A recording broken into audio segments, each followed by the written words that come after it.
सहयोग नेता अपना के प्रधान भाई अशोक रिक्वेस्ट करूंगा हमारी। धन्यवाद अशोक शर्मा जी। 2 मार्च को थानेसर नगर परिषद के चुनाव होने जा रहे हैं। ऐसे में अब चुनाव में महज 1 दिन का समय शेष रह गया है। आज चुनाव प्रचार का अंतिम दिन है, जहां सभी वार्डों में चुनाव मैदान में उतरे पार्षद प्रत्याशियों ने अपनी जीत सुनिश्चित करने हेतु अपनी पूरी ताकत झोंक दी है। वहीं बीती रात वार्ड नंबर 14 में आयोजित एक चुनावी जनसभा में पार्षद पद हेतु चुनाव मैदान में उतरी शारदा सैनी के समर्थन में विधायक अशोक अरोड़ा, लाडवा के पूर्व विधायक मेवा सिंह और कांग्रेस की चेयरपर्सन प्रत्याशी सुनीता नेहरा ने वार्ड की जनता को अधिक से अधिक वोट देकर शारदा सैनी को भारी मतों से जिताने की अपील की। जनसभा में पहुंचने पर पूर्व मंत्री एवं थानेसर विधायक अशोक अरोड़ा का भव्य स्वागत किया गया। विधायक अशोक अरोड़ा, लाडवा पूर्व विधायक मेवा सिंह और कांग्रेस की चेयरपर्सन प्रत्याशी सुनीता नेहरा ने एकजुट होकर वार्ड में आयोजित हुई इस जनसभा में भाग लेते हुए शारदा सैनी को अपना आशीर्वाद, समर्थन और वोट देने की अपील की। जनसभा में उन्होंने वार्ड 14 से शारदा सैनी के पक्ष में वोट की अपील की। साथ ही कांग्रेस चेयरपर्सन प्रत्याशी सुनीता नेहरा को भी भारी मतों से जिताने की अपील की। गौरतलब है कि शारदा सैनी द्वारा पिछले कई दिनों से युद्ध स्तर पर अपना चुनाव प्रचार अभियान वार्ड 14 के अंतर्गत आने वाले विभिन्न क्षेत्रों में चलाया जा रहा है। वे सभी मतदाताओं से उनके चुनाव निशान चढ़ता सूरज के सामने वाला बटन दबाकर उन्हें भारी मतों से जिताने की अपील कर रही हैं। परंतु देश की आजादी के बाद जब संविधान निर्माण की जिम्मेवारी बाबा साहब को सौंपी गई, तो इन्होंने इस देश के हर नागरिक जिसकी उम्र उस समय 21 साल या उससे ज्यादा थी, वोट का अधिकार देकर हमें बराबरी का अधिकार दिया। आज इस देश के सबसे अमीर आदमी अडानी सेठ की वोट की कीमत और आप और हम सब की वोट की कीमत बराबर है। ये खूबसूरती है हमारे संविधान की। इस वोट के जरिए आप अपना नुमाइंदा चुनते हैं, आप अपनी सरकार बनाते हैं और जो नुमाइंदा आपकी उम्मीदों पे खरा ना उतरे फिर उसे बदल भी सकते हैं। पिछले लगभग 20 साल से इस नगर परिषद के ऊपर एक ही परिवार का कब्जा। बड़े विस्तार से आपको चर्चा बताई कि हमें दुख होता है कि जो लोग ट्रिपल इंजन की बात आज आपके बीच में आके कहते हैं, आज अगर वो ट्रिपल इंजन की बात करते हैं तो इस बात की जिम्मेवारी भी उन्हें लेनी चाहिए कि हमारी धर्म नगरी कुरुक्षेत्र स्वच्छता में सबसे नीचे क्यों गई।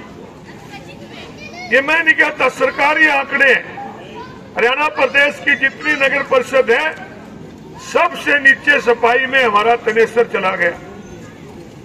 आज थानेसर के अंदर ना जाने कितने ही हमारी बेसहारा पशु, हमारी वो गौएं जिन्हें हम माता कहते हैं, चारा ना मिलने की वजह से आज प्लास्टिक खा के मरने पे मजबूर हो रही है। और ना केवल आप मर रही है बल्कि कितने ही उनके द्वारा एक्सीडेंट हो रहे हैं, कितने लोगों की टांगे टूट रही हैं और कोई मर रहे हैं। इसका जिम्मेवार कौन है? ये ट्रिपल इंजन की सरकार है। आज हमारा कुत्ते बच्चों को नोच देते हैं, महिलाएं घर से निकलती हैं उन्हें नोच लेते हैं। इसका जिम्मेवार कौन है? ये लोग हैं। आज बंदरों का कितना अंतक है, भ्रष्टाचार किस कदर फैला हुआ है, इस बात का अंदाजा लगा लो कि नगर परिषद के अंदर सुभाष सुधा जब मंत्री था, ये नगर परिषद में चला गया, वहां लोग इनको मिले, लोगों ने कहा कि हमारी प्रॉपर्टी आईडी ठीक करानी थी, जो सरकारी कर्मचारियों की गलती इसी वजह से गलत हो गई, मेरा मकान दूसरे के नाम चढ़ा दिया। और जब हम यहाँ आए हैं तो ये कहते हैं हमारा पोर्टल बंद हो गया, और सामने दलाल पे जाते हैं, वो मोबाइल में निकाल के दे देते हैं, तब पोर्टल खुल जाता है। एक भाई बोला कि मैं एनडीसी पे 25,000 रुपये दे रहा हूं, तो ये कहने लगा कि मुझे पता है यहाँ दलाल बैठे हैं, मैं 4 दिन में दलालों के नाम बताऊंगा, और नाम बताने की क्या लोड़ है, उनको पकड़वाओ ना, दलालों को भी पकड़ाओ, जिनके लिए दलाली करते हो उन्हें भी पकड़ाओ। एक भी ऐसा भाई बहन नहीं चाहे बीजेपी का कार्यकर्ता हो इस नगर परिषद में गया हो चाहे डेथ सर्टिफिकेट भी लेने गया और पैसे दे के ना आया। ये भ्रष्टाचार यहाँ पर इतना होया। आज जरूरत इस बात की है कि जो लोग इसके जिम्मेवार हैं उनको अपनी जिम्मेवारी का एहसास दिलाने के लिए आप बदलाव के लिए कांग्रेस समर्थित उम्मीदवारों को वोट। पिछले चुनाव में आपने मुझे यहां से विधायक चुना, सेक्टर 4 से भारी मतों से आपने मुझे जितवाया।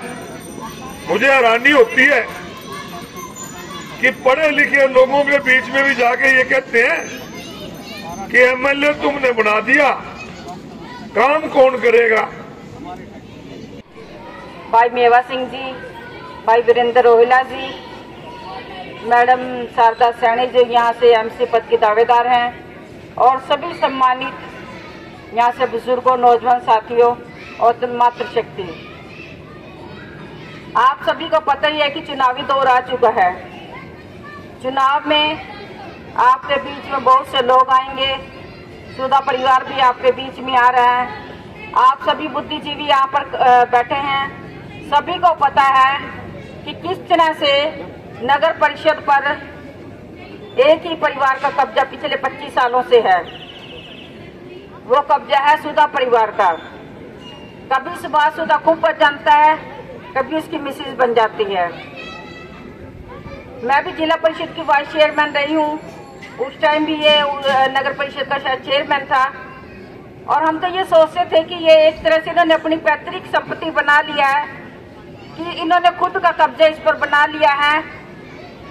जब इलेक्शन होते थे तो ये एमसीओ को खरीद लेते थे पैसा देकर। अब जिस तरह डायरेक्ट चुनाव है, अब ये और अपनी अच्छी राजनीति पर उतर आए हैं। मैं आप सभी के बीच में एक बात शेयर करना चाहूंगी कि मेरे जीटी रोड पर जहाँ भी होर्डिंग वगैरह लगे थे और भी कई जगह लगे थे, सभी जगह से इन्होंने होर्डिंग करवा दिए। और आज की एक और ताज़ा बात आपको बताती हूँ। मैं सेक्टर 13 में किसी भंडारे में गई थी। वहाँ पर उन्होंने मुझे आज शिवरात्रि तो कल थी, पर उन्होंने भंडारा आज किया। मैं आज उसमें भंडारे में गई थी। वहाँ पर उमा सुधा मैडम ने भी देख लिया कि यहाँ पर भंडारा है, तो वो आ गई। उसने लोगों से, यानी कि महिलाएं वहाँ पर थी, महिलाओं से ये कहा, उनका नंबर जबरदस्ती लिया। महिलाएं मुझे बता रही थी, उनका नंबर जबरदस्ती लिया और उनको ये कहा कि इसको वोट मत देना, आपकी वोट खराब होगी। अगर आपने इसको वोट दिया तो देख लो, आपको इसके लिए भुगतना पड़ेगा। कहती कि ये पार्क जो साथ में आपका पार्क, ये पार्क मैंने बनाया है।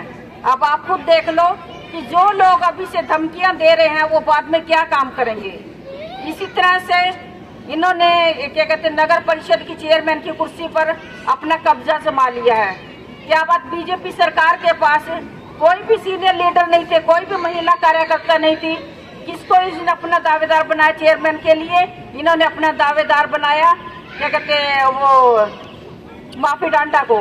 माफी डांडा कौन है? एक डम्मी कैंडिडेट है। आप सबको पता है कि इसको बोलना तक नहीं आता, ना वो पढ़ी लिखी है। इनके घर में काम करती है। सुभाष सुधा ने सिर्फ उसको इसलिए कैंडिडेट बनाया क्योंकि वो चाहता है कि जिस तरह से 25 सालों से उसका इस पर कुर्सी पर अधिकार है, वो आगे भी इसका अधिकार अपने पास ही रखना चाहता है। इस चेयरमैन की कुर्सी का चाबी अपने हाथ में रखना चाहता है। अब आप सभी ने पूर्व स्पीकर, पूर्व मंत्री एवं आपके दुख सुख के साथी, आपके विधायक भाई अशोक अरोड़ा जी, आपकी नगर परिषद की चेयरमैन की प्रत्याशी बहन सुनीता नेहरा जी, आपकी पार्षद की प्रत्याशी श्रीमती शारदा सैनी जी, यहाँ के प्रधान श्री अशोक शर्मा जी, भाई सुरेंद्र शर्मा जी, वीरेंद्र रोहिला जी, व सेक्टर 4 के मेरे सभी पिता समान बुजुर्गों, नौजवान दोस्तों, मेरी माताएं व बहनें, इतनी रात गए, खाने बनाने का टाइम है, उसके बावजूद भारी संख्या में आप यहाँ पर सुनीता नेहरा जी को और शारदा सैनी जी को आशीर्वाद देने के लिए यहाँ पर आए। इसके लिए आप सबका बहुत बहुत आभार प्रकट करता हूँ, धन्यवाद करता हूँ। 2 तारीख को इस नगर परिषद के चुनाव होने जा रहे हैं। पिछले 25-30 साल से एक ही परिवार का इस नगर परिषद में कब्जा है और 25 साल में क्या कुरुक्षेत्र के लिए उन्होंने किया। आज सफाई के मामले में सबसे निचले पायदान पे कुरुक्षेत्र है।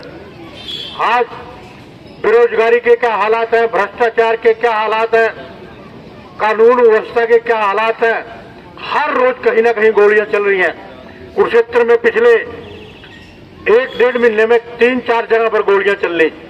कल ही लाडवा के पास बदरपुर गांव है, 6:30 बजे गेट की बेल बजाई, गेट खोला, 2 गोलियां मार के उसको बाद। ये हालात आज इस प्रदेश की कानून व्यवस्था के इन्होंने करे। आज भारतीय जनता पार्टी के लोग आपके बीच में आके एक ही बात कहते हैं, ट्रिपल इंजन की सरकार बनाओ। साथियों, मैं आपसे पूछना चाहता हूं कि पिछले 10 साल से तो यहां ट्रिपल इंजन की सरकार थी। नगर परिषद की चेयरमैन उमा सूदा थी, एमएलए यहां से सुभाष सूदा थे, सरकार में वो मंत्री भी रहे और बीजेपी की सरकार थी।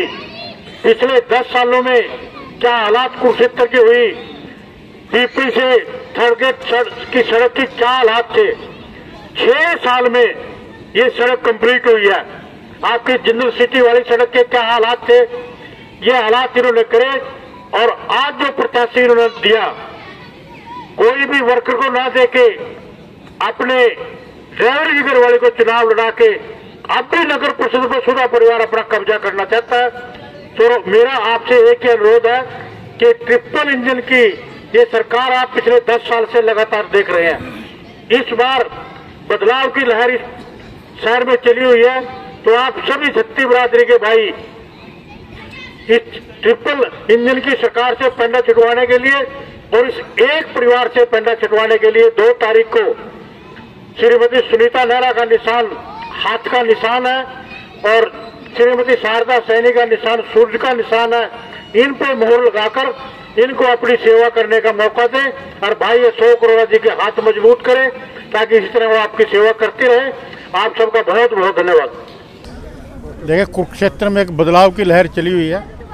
जहाँ पर भी हम अपने साथियों के लिए लोगों का आशीर्वाद मांगने के लिए जा रहे हैं, भारी उत्साह लोगों में, हर वर्ग का सहयोग व समर्थन आज कांग्रेस पार्टी को मिल रहा है और निश्चित तौर पे 2 तारीख को कुरुक्षेत्र की जनता बदलाव करना चाह रही है।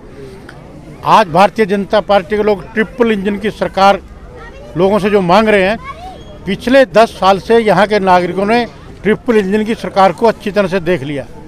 पिछले 10 साल से उमा सूदा जी यहाँ चेयरमैन थी, सुभाष सूदा जी विधायक थे, बीजेपी की सरकार थी। आज क्या हालात कुरुक्षेत्र के हैं, भ्रष्टाचार के क्या हालात हैं। आज चाहे एनडीसी के नाम पे, चाहे रजिस्ट्री के नाम पे, चाहे नगर परिषद में कोई भी काम बगैर पैसे दिए नहीं होता। तो निश्चित तौर पर कांग्रेस पार्टी को भरपूर हुआ सहयोग समर्थन मिल रहा है और कांग्रेस पार्टी की प्रत्याशी श्रीमती सुनीता नेहरा जी निश्चित तौर पर चेयरमैन बनेगी और यहाँ से श्रीमती शारदा सैनी इस वार्ड से पार्षद चुनी जाएगी। हे डैड, चंगी तरह खेडी चैंप। Any doubt? कीड़ा खेडी अच वेखो, सुके सुके दाग वेखो। नो डाउट इन्ना सुक्के दागा लई है सर्फ एक्सेल मैटिक हुण नवे पैक विच एसपीपी टेक्नोलॉजी दे नाल ए जिद्दी सुक्के दाग कटे semi automatic machine which. Any doubt नवा सर्फ एक्सेल मैटिक।